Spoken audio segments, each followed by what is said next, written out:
In the last decade, more than 365 million people have come online in Africa. Approximately $1 billion has been invested in the continent's communications infrastructure, resulting in a sprouting of various digital instruments, thus fast-tracking growth on the continent. Welcome to Doing Business in Rwanda. Recently, Rwanda hosted the Mobile World Congress 2022 and the Africa Shared Value Leadership Summit, joined by 112 telecom companies, various government leaders, and other private sector facilitators of Africa's digital transformation. On this episode of Doing Business in Rwanda, we meet some stakeholders in the industry to learn what is new and what the future holds. I'll be your host, Tessie Cavan.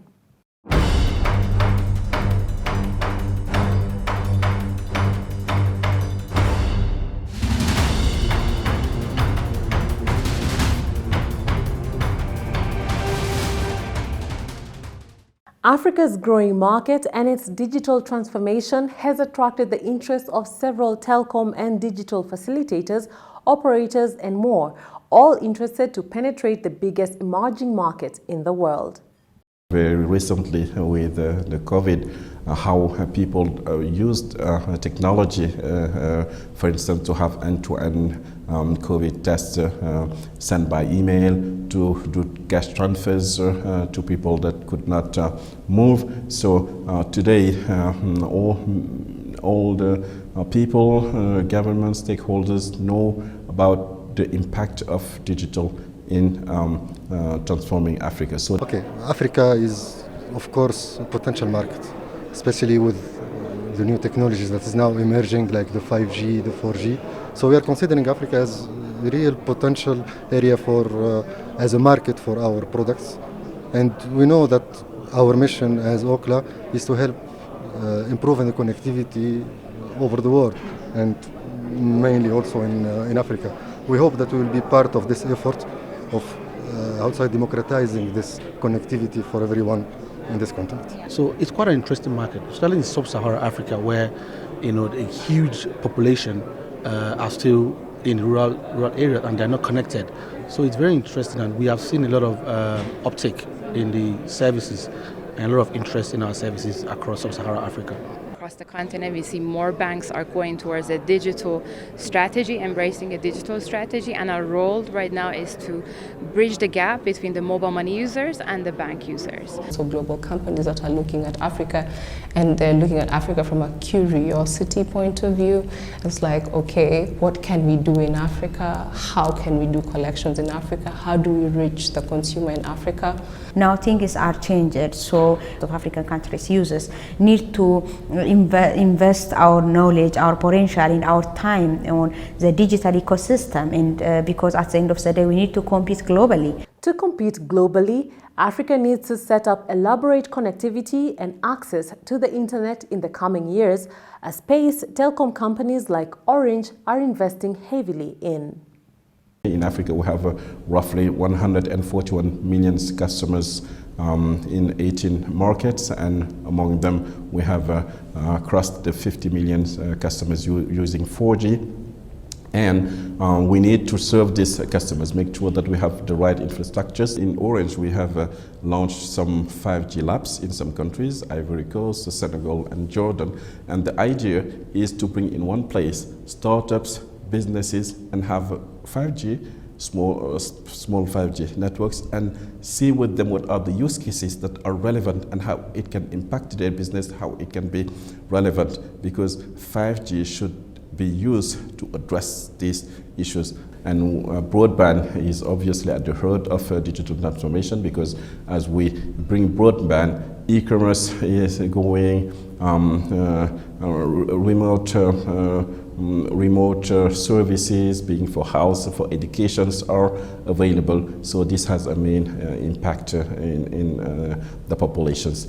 With growing access to internet data companies are also taking a keen interest on the continent to provide enhancement solutions to network providers to improve their speed and quality of service.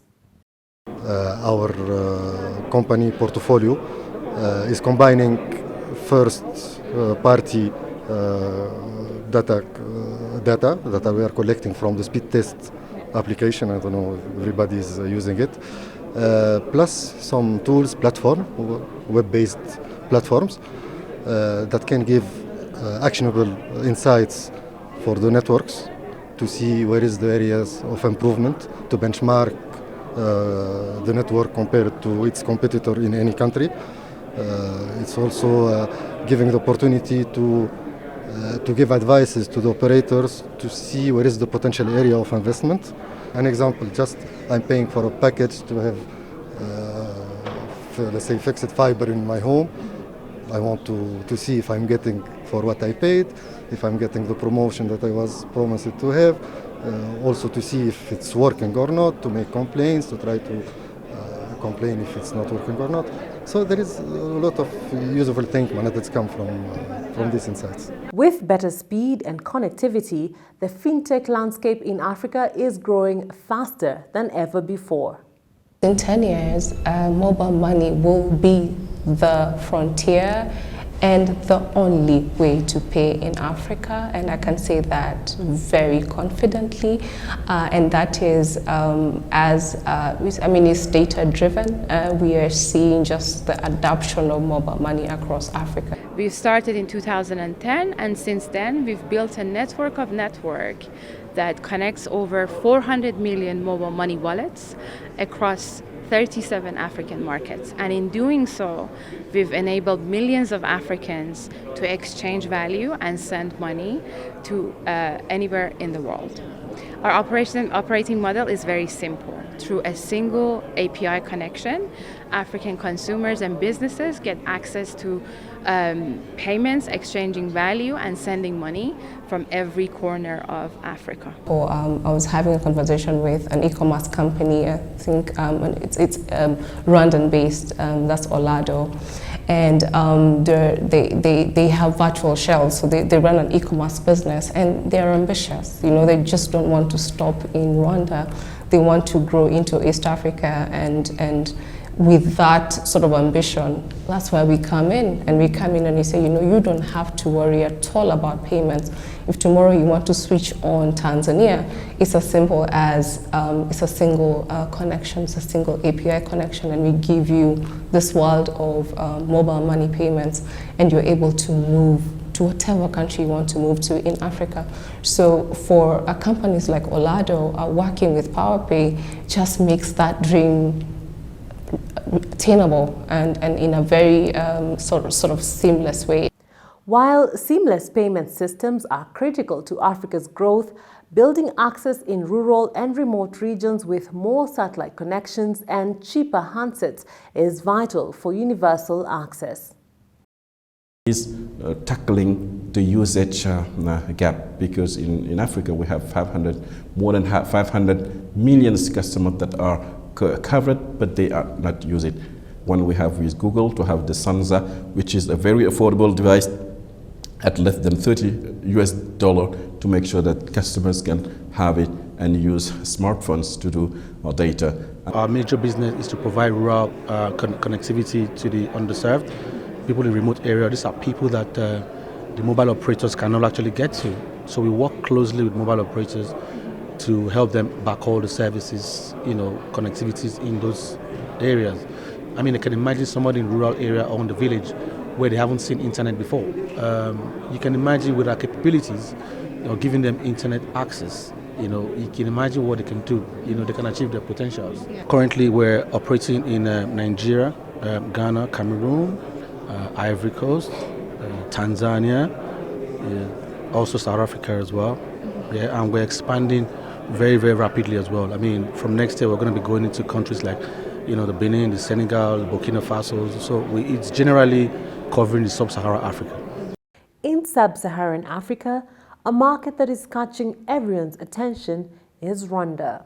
We've just opened an office in Kigali, Rwanda. We're very invested in the digital kind of economy and transformation of the country. We've been here for over 6 years, if I'm not mistaken. We have partnerships with MTN and also Airtel on the mobile money side, but we are also building a good pipeline on the banking side. We have big ambitions for transforming Rwanda and also connecting people here to the digital and global economy. I mean, Rwanda is a very interesting country. I mean, it's the ease of doing business here is very high, so we know that, and it's very welcoming to investors and people that are willing to do business here. That and we're having some conversations. I mean, with Rwandans, operators and towercos as well. So yes, at some point I'm sure we're going to do something here in Rwanda. Rwanda has invested heavily in the telecom space in the last decade. Today, it boasts 3.54 million people connected to the internet. No surprise why leaders in the space are interested in doing business in Rwanda. Thank you for watching. We would appreciate your feedback. Write to us on Twitter. Our handle is @CNBC Africa, or tag me directly @Tessie Carvin. Until next time, bye for now.